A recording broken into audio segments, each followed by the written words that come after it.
These are some few pointers that I want to give you as a music therapist on what is music therapy.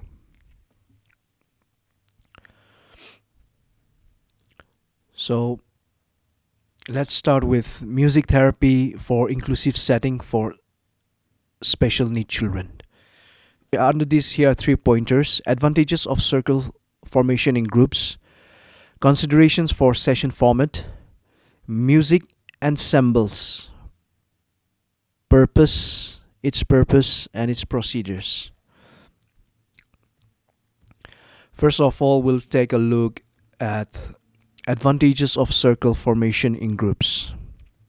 Under this, here are 4 pointers. Number A clear view of what music therapy is all about. Number B, boundaries and space or cues. Number C, engaging them in group activities. D, creating safe and base or support. So a clear view of what music therapy is all about.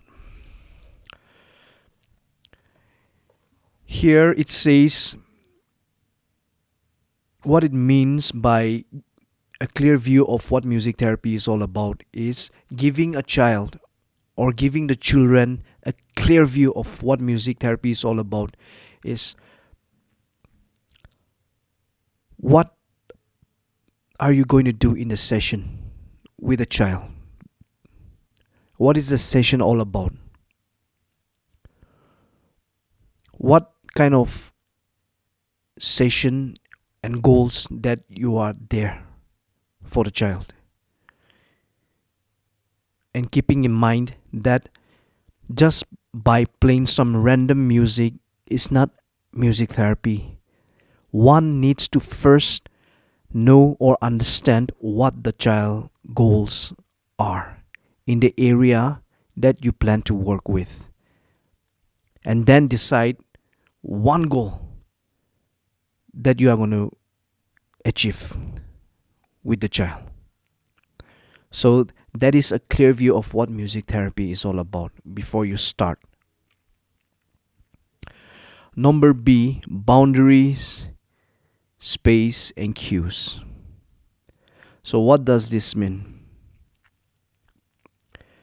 It means what to bring in the session, how to go about, what to expect. As for me, as a clinical music therapist, my typical music therapy session, it starts with greeting, along with playing some instruments or singing together and doing some activities. Engaging them in group activities. This is another thing where you should keep in mind that what kind of activities are you preparing for them to work with? Is it running around the hall, or the rooms, or is it giving them different instruments to play? What are those activities that you are deciding to give them in the group? So one has to keep in mind also in that. And creating a safe base or support. Here, what it talks about is whatever activities the children are doing, we should be very supportive in each and every activity they do. We should be very supportive, and if they need help, that's when we intervene. Or you can always be on service, telling them to pass around the parcels, for example, and let's sing together, let's do this together. I will do this, now it's your turn to do that. Something like that. Be very supportive.